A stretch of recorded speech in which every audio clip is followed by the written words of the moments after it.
Hello student, welcome back to R S Nayak lecturer. मैं आज इस वीडियो में आपको बताऊंगा क्लास 10th का जो विज्ञान है, ये अध्याय 1 से लेके 2 तक के सभी लघुत्तरी प्रश्न इस वीडियो में बताऊंगा, जो बोर्ड एग्ज़ाम में 100% आएगा।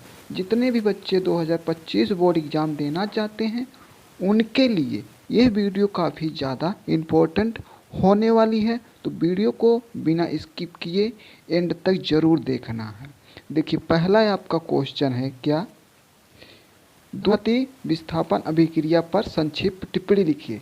तो आपको ये काफ़ी ज़्यादा बोर्ड एग्जाम की दृष्टि से वेरी वेरी इंपॉर्टेंट क्वेश्चन है। देखिए, पहला जो है आंसर आपका, वे अभिक्रियाएं जिनमें दो परमाणु या परमाणु के समूहों अदला बदली हो जाती है उसे हम द्विविस्थापन अभिक्रिया कहते हैं। अगर आप इतना से कर लेते हैं तो आपका 2 नंबर पक्के हो जाएंगे। अगर आप उदाहरण दे देते हैं तो आपके आंसर में 4 चांद लग जाएगा। तो ये रहा आपका उदाहरण। देखिए, सिल्वर नाइट्रेट का, ठीक है, अगर आप सिल्वर नाइट्रेट के साथ सोडियम क्लोराइड की अभिक्रिया करवाते हैं तो क्या प्राप्त होता है हमें?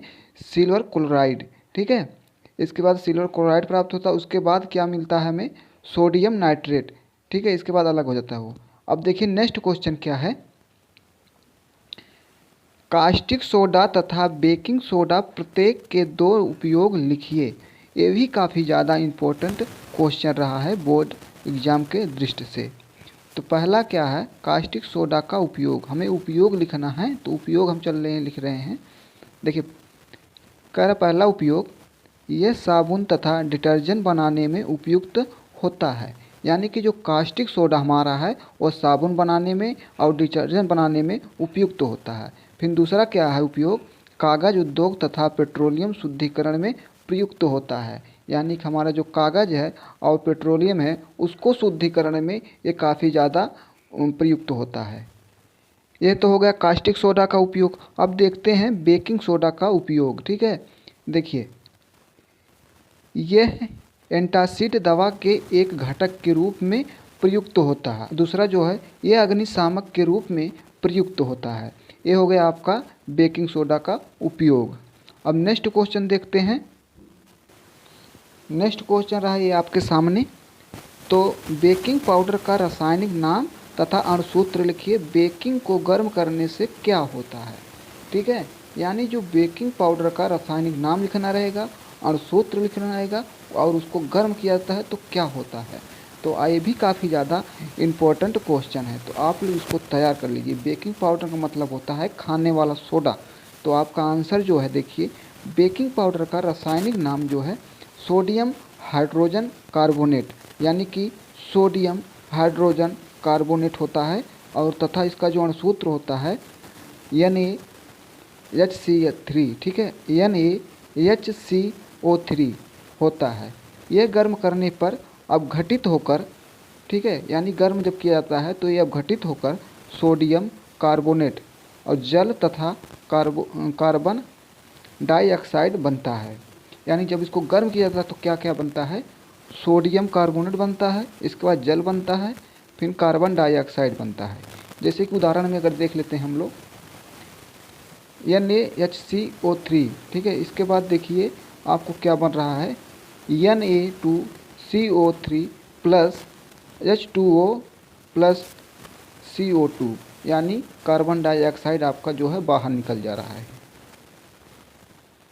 इसके बाद नेक्स्ट क्वेश्चन देखते हैं, प्लास्टर ऑफ पेरिस की जल से अभिक्रिया लिखिए। यानी कि जो प्लास्टर ऑफ पेरिस होता है उसको जल से अभिक्रिया करते हैं तो क्या होता है। तो देखिए, प्लास्टर माने आप लोग जानते हैं, जो प्लास्टर होता है हमारी जब हड्डी टूट जाती है उसके लिए का उपयोग होता है। तो देखिए, और जो बहुत से ऐसे उपयोग होते हैं, लेकिन मेन जो आपका है, आप हेडिंग डाल के लिख दीजिएगा प्रयोग में, कि हड्डियों को टूटने में प्रयोग होता है ये। देखिए, जब प्लास्टर ऑफ पेरिस को जल के साथ मिलाकर आधे घंटे से 1 घंटे तक छोड़ दिया जाता है तो यह कठोर पदार्थ में बदल जाता है। यानी कि आधा से लेकर 1 घंटा तक इसको पानी में छोड़ दिया जाता है, ये बहुत कठोर हो जाता है। ठीक है, एकदम कठोर हो जाता है, पत्थर की तरह हो जाता है, पत्थर की तरह हो जाता है, यानी कठोर हो जाता है। फिर देखिए क्या है, प्लास्टर ऑफ पेरिस है, ठीक है,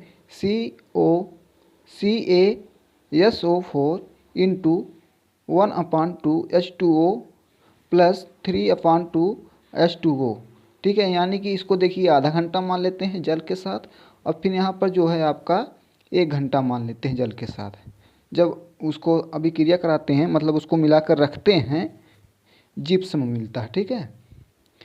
अब नेक्स्ट क्वेश्चन देखिए क्या है, आप ऊष्माक्षेपी तथा ऊष्माशोषी अभिक्रिया से क्या समझते हो, उदाहरण सहित लिखिए। तो आप लोगों को इसको ज़रूर तैयार कर लीजिएगा, ये भी काफ़ी ज़्यादा very very most important question है, तो आप लोग इसको तैयार कर लीजिएगा। आई होप कि आप लोगों को समझ में आ गया होगा। आप लोग इसको होमवर्क समझ लीजिए, ठीक है। मैं अगले नेक्स्ट वीडियो में आपको इसको बता दूंगा।